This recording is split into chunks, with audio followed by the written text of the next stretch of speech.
Hello and welcome to Ouroboros Automotive. My name is Logan and today we are going to be starting a new series called Operator Level.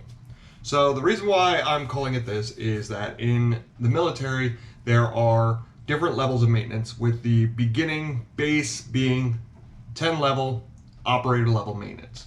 So what that means is anybody that operates a vehicle should be able to perform these tasks. And so that's why I'm calling it this. I'm going to be covering everything from how to change starters and alternators to basic troubleshooting and diagnostics, but where I'm going to start off today is with wiring, mainly with soldering. So the main thing with wiring is that you're wanting to take two pieces of wire and connect the circuit in order to either install lights, repair a wire, install new speakers, what have you. So there are different types of connectors that you could use. One being this spade butt splice. And what this does is you just put it onto the end of the wire and you crimp it down, put another one on the other side or the other wire, and then you plug them together. This is a similar design, except this is just a insert. It has a different type of end. That's about it. These are to splice into the middle of a wire set and then plug in a spade connector. And how this works is that you would then fold it over, you would take a pair of pliers and you would push it so that it actually slices into the wire sheathing itself. And I've used these a couple of times. Some people don't like them, other people do. Mainly I use this in order to run the actual lights in my switches, because I use stock switches in my Jeep Cherokee. And so in order to have them all illuminate at the same time, I just ended up using these in order to splice against the existing switches. Probably not the right answer, but it worked and I like it. Next we have these style splices, which all you're going to do is feed the wire in there and crimp it down. These come with heat shrink on either end so that you can seal the connection once you're done with it. This is actually similar to that, except inside this middle is a little thing of solder. So once you put the wire inside of there, you should be able to heat it up, and then the solder will melt the two wires together. And then the extra pieces act as heat shrink, just like anything else. And then on top of that, you have these. When I speak of heat shrink, this is what I'm talking about. So this gets fed over the wire and then heated up so that it will shrink back down onto the wire, making a waterproof connection as well as an arc resistant connection. This is similar to the sheathing that already comes on long spools of wire. So some of the other things that we're going to need today is a soldering iron, which this is a soldering iron that I actually just upgraded to and actually has a controllable temperature setting. This actually isn't even sold as a soldering iron. It's sold as a wood burner on Wish. But I like the design, and I like that the tips are actually, they're screw-in tips. So this thing is serviceable and the tips can be exchanged or changed out once this one ends up just becoming too deteriorated, or in the event that you want to use a different type of tip. Next, what we will be using is solder, which this is full solder. There is hollow centered solder or resin filled solder. This is just normal everyday leaded solder, and that's what I use for pretty much everything. And then we have flux. Flux is a type of paste that is used to coat the wiring that you're actually going to try to solder together. And the reason why you want to do that is because the copper, even on brand new fresh wire inside a sheathing like this, the copper inside of it is still going to oxidize, and it's going to create a small coating over top of it that's not going to want to allow the solder to actually adhere to it and create that bond. Same thing goes with the solder. And that again oxidizes. So when you try to solder without flux, it can be done, but it doesn't make as good of a connection as if you were to actually use flux while doing this. On top of that, I've got a lighter for my heat shrink in order to show you that method. I also have a heat gun. This is one of my favorite things I bought while I was redoing a lot of the wiring in the Jeep. I got this and it does amazingly for the heat shrink and everything like that. I think I picked this up on an open box because it didn't have the battery or anything for that like that.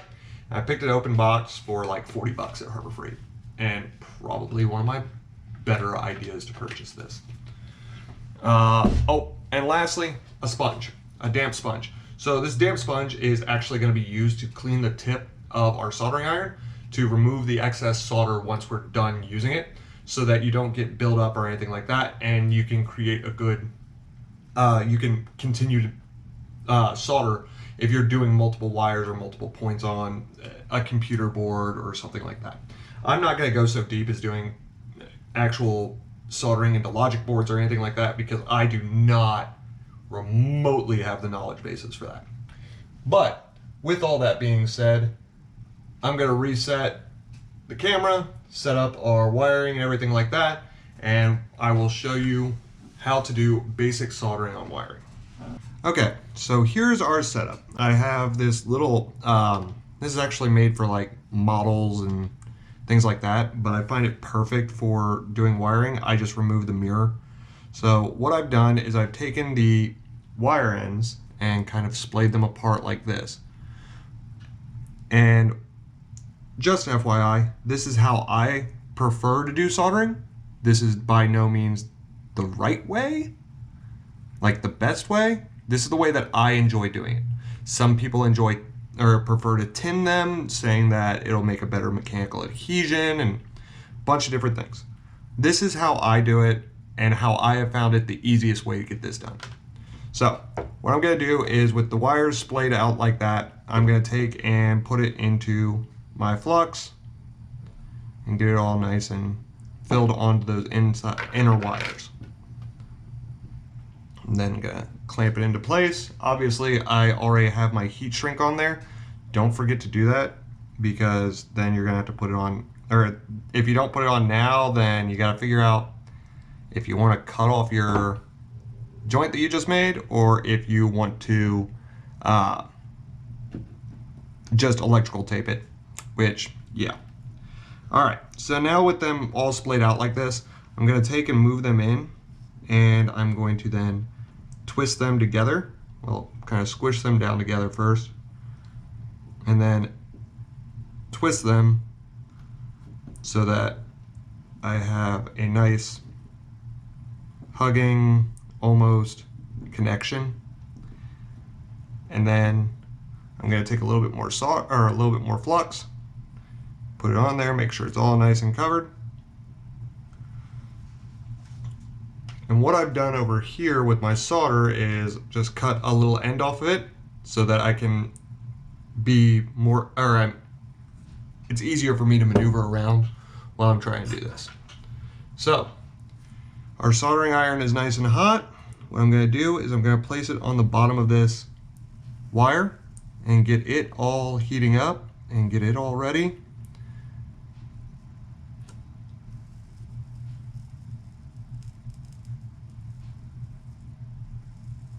And as you can hear a little bit, you might be able to hear it, but the flux is already starting to bubble. And as you can see, the wire is just sucking the solder into it. Then once you think you've had enough on there, you don't need a ton, just enough to adhere it together. You can take your soldering iron and put it onto your sponge to get rid of the excess solder. Make sure you put your soldering iron onto a stand so that it doesn't burn everything down. And let's see how we did. Nice and strong. So now what we're going to do is we're going to take and slide the heat shrink over.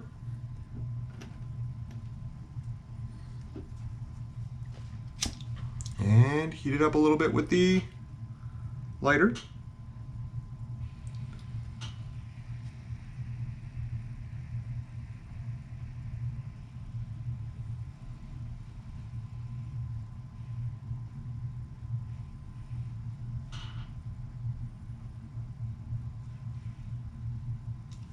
Until it's all hugged around and looking good. And this heat shrink that I use is a little bit more expensive simply because it has an additional inside layer that adds for waterproofing, and I prefer it. It's not necessarily needed, but it's just what I prefer. And then there you go. So the next thing I'm going to do is I'm going to take, because this is a very common thing on the Jeep XJ, is they have two wires, especially inside the door jambs, feeding into one wire. So what I have is two 18 gauge wires, and what I'm going to do is I'm going to feed it into a 16 gauge wire, because if I'm feeding two smaller wires together, I need to make sure that I gauge up the wire that they're feeding into in order to carry the amperage load.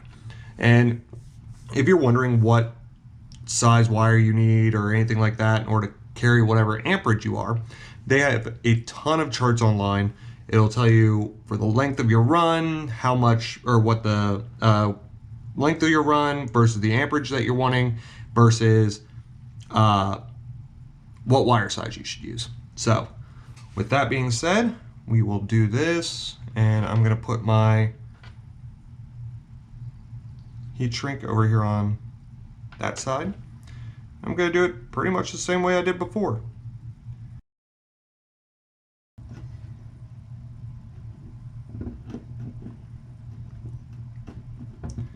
I'll bring them together. I'm going to twist the 16 gauge around it. Ooh.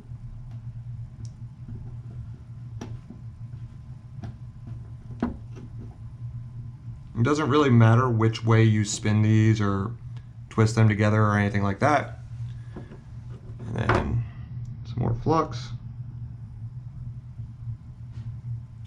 If you think you added a little bit too much flux, not a big deal.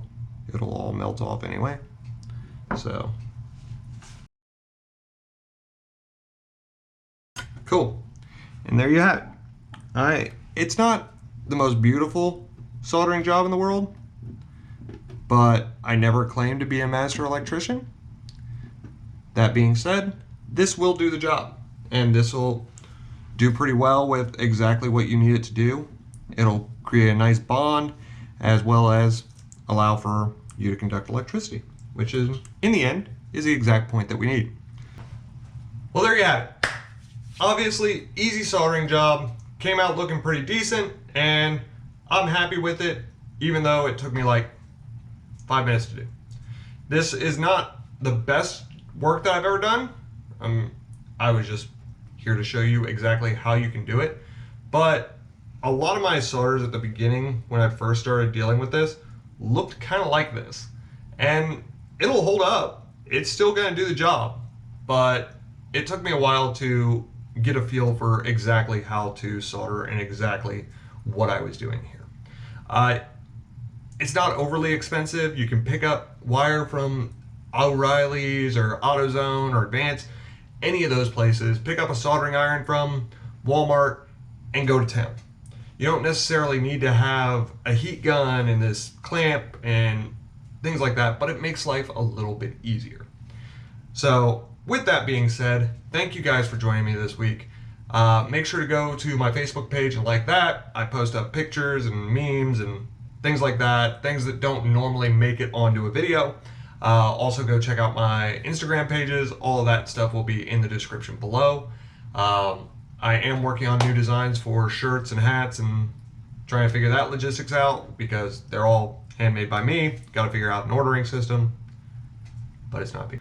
Thanks again for being here. You guys have a wonderful night and keep working on your projects. Any movement, any progress is progress. Peace.